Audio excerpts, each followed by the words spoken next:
All right, let's dive into navigating ChatGPT.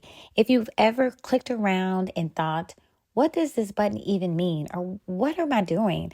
I don't want you to worry about it because this walkthrough is definitely for you.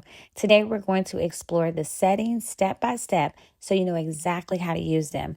Think of it as your guided tour. You ready? Let's go.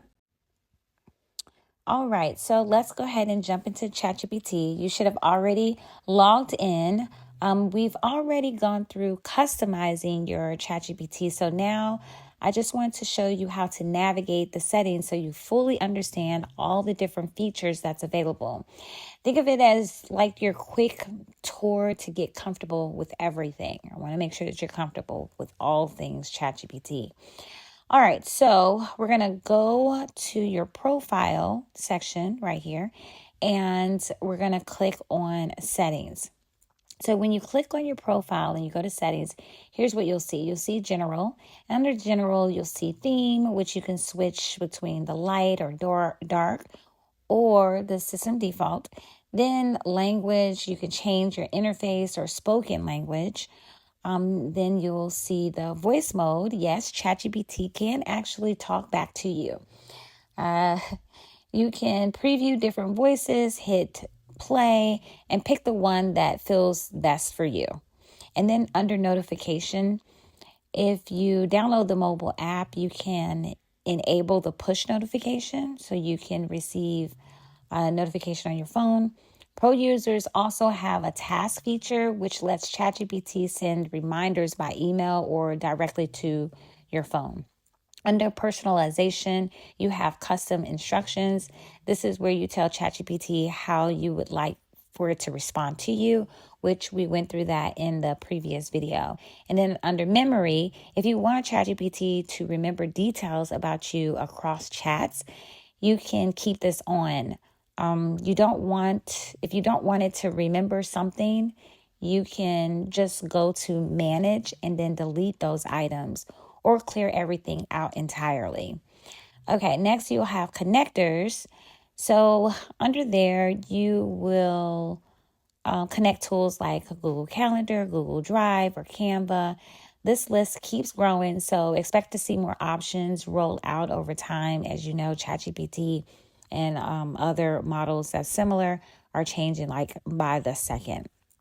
So these connectors unlock features like agent mode as well, which we'll cover later. So then there's schedule and task. This is where you set up routines. For example, I have a ChatGPT check-in for Gwinnett County real estate updates every morning at 6 a.m. And it runs automatically and delivers updates without me lifting a finger, really. And you can set the same up for yourself. So under data controls, you can archive or you can delete chats from here. And for extra security, you can also enable login verification if that's something that you want to do. And also, if you'd rather ChatGPT not to save your memory at all, just turn that off in personalization. Okay, so once you're logged in, here's what you'll notice. At the top, you'll see which model you're on. So you have ChatGPT 5, and then here at the bottom, you'll see ChatGPT 4. So as you notice, for ChatGPT 5, it thinks a bit longer for better answers, and that's what it's on right now at the time of this recording. But you can always switch to ChatGPT 4.0, and the response will be a bit quicker. So you can always switch between them. Now, this plus button down here, it lets you upload images or files for ChatGPT to analyze. And then here you have the agent mode. This is like giving ChatGPT a job to do on repeat. You just set a task once and it runs automatically, but we will go into this a little bit more detail later. Then you have deep research. Now, this is perfect for when you need more than a quick answer. You could think of it as ChatGPT going into a researcher mode. And so once it goes into this mode, it may take up to 8 to 10 minutes just to give you an answer because it's pulling from multiple sources.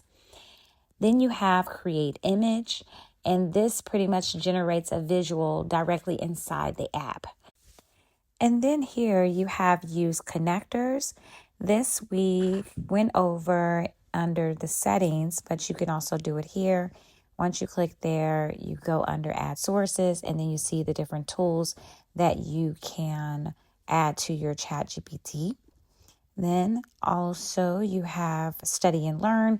If there's something that you need to study and learn, you can also apply it in ChatGPT here, and it'll help create a guide. And then we have the Canvas, which will also go through that as well. Then there's web search. So ChatGPT can now pull live information from the internet.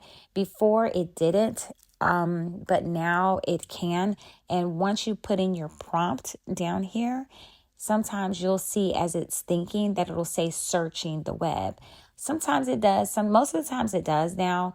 But if it doesn't and you wanted to search the web, you can always just put in there to make sure it searches the web. Okay, so now if you'd rather speak instead of typing, you could just use this dictation option right here. And if you want ChatGPT to talk back to you, you can enable the voice mode and pick your preferred voice, which is something that we went through in the settings. So if you didn't do it there, you can always do it right here. And we'll go more into that later. Next, on the left side, you'll see all of your past chats. A few tips: you can rename your chat so that you can find it easier later. And then you can also put it in a project. A project is pretty much like a folder. It organizes your chats in folders. And this one is a paid feature. You can also share, so you can create a shareable link if you want to send a chat to someone. Then also, if you go up here at the top, you can search a chat. So say you didn't add it to a folder or you don't have the paid feature, you can always click on search and find any past conversations by using a keyword, right? All right, so now you see where it says GPTs. This is where things get really fun. Companies and individuals create their own specialized GPT. For example, Canva has an official GPT for design help. Always check who created it. Look for by Canva versus a random individual. Not to say that a random individual can't create something that's really cool. It's pretty much prompting behind the ChatGPT, which we'll explain later because we'll create one in another video. But you can test them out and see which one fits your workflow.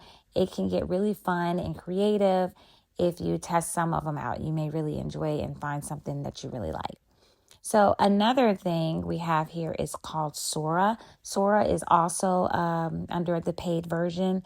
This is a really, really cool feature. It lets you create videos or turn your images into moving visuals. So you can see some of the examples here. You can always just upload your image or video and describe what you want it to do. And then you can click here for the different sizes. And then here, the different variations. If you want 2 different variations, 1 variation, it gets really fun and cool once you start exploring that aspect of it. And then here you have library.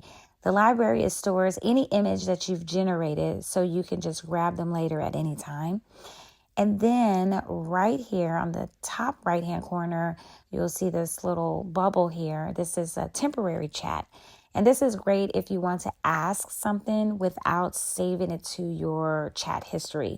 So once you close it, it'll disappear. Now, I know that it says that for safety purposes, we may keep a copy of this chat for up to 30 days. It says that, but I promise you, once you click out of it, you will not be able to find it. Maybe it's on their system for 30 days, but you do not have access to it for 30 days. So just want to make sure that you keep that in mind. And that's your ChatGPT settings and navigation tour. In this next session, we'll dive into how to actually apply this to your real estate business so ChatGPT feels more like your personal assistant.